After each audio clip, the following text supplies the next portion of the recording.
sealed in the genes of history.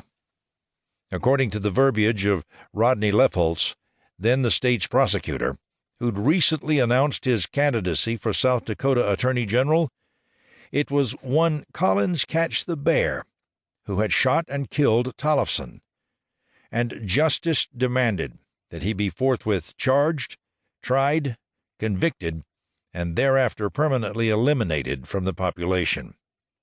In those days, and perhaps today in some quarters of the state, Indians were viewed with approximately the same affection as coyotes, rats, and other vermin. I'd been coaxed into the case by Jim Leach of Rapid City, a kid who'd been out of law school a few years, but not long enough to shed his romantic notions, like Don Quixote in his chivalric search for justice. Leach was irrevocably wedded to the case. Why, I didn't know, but one thing I had learned the hard way was that embracing virtue often leads to unforeseen misadventures.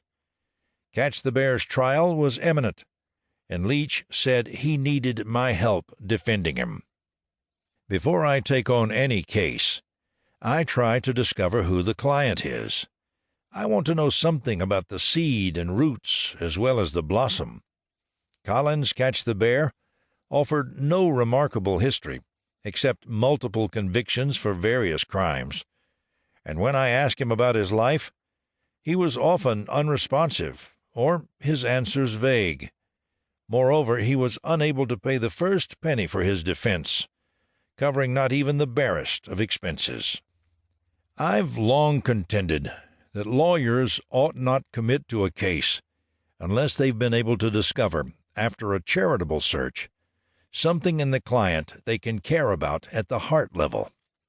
I've represented alleged killers and thieves and crooks of many stripes, and I've found that if one cuts through the hard, often hostile survival armor of even the most depraved, one will often find a tortured soul, a child wounded by parents hopelessly lost to drugs and alcohol, or, too often, stifled by utter poverty, but under it all, a human being worth caring about. For Catch the Bear's part, he often came off like a cipher in glasses.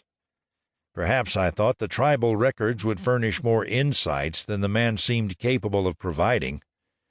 So it was there that Leach and I started our archaeological dig in search of Collins Catch the Bear. And indeed what we found was a young lost Sioux in search of the same elusive person, himself. To bring me up to speed on the case, Jim Leach provided me with boxes of forgotten records, some incomplete, the events they related inviting careful reconstruction. Some lapses in the records were filled by the recollections of people who were there and by suppositions based on our own best judgment.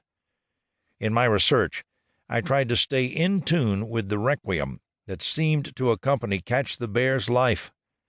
As a lawyer, I was, from time to time, required to create characters and conversations, to illustrate the carryings-on of persons who were symbolic of the events and times. And always, I relied on Jim's knowledge of the case, his earlier notes, and the sometimes reluctant and often truncated memory of Collins Catch the Bear himself. As my research progressed, what emerged was a chronicle of hurt and degradation. Later, long after the case and Collins's death, I knew I was asking readers to accompany me on a painful trek while writing this book. Why should they join me? To put it another way, why should I or they care? There's something about being human that invites our concern for those who have drawn the short straw in life. Many of the people on the Standing Rock Indian Reservation faced a challenge for survival. This is the story of one of them, Collins Catch the Bear. Derelict or saint? We shall see. It is also the story of trial lawyers who found themselves committed to the defense of a Lakota Sioux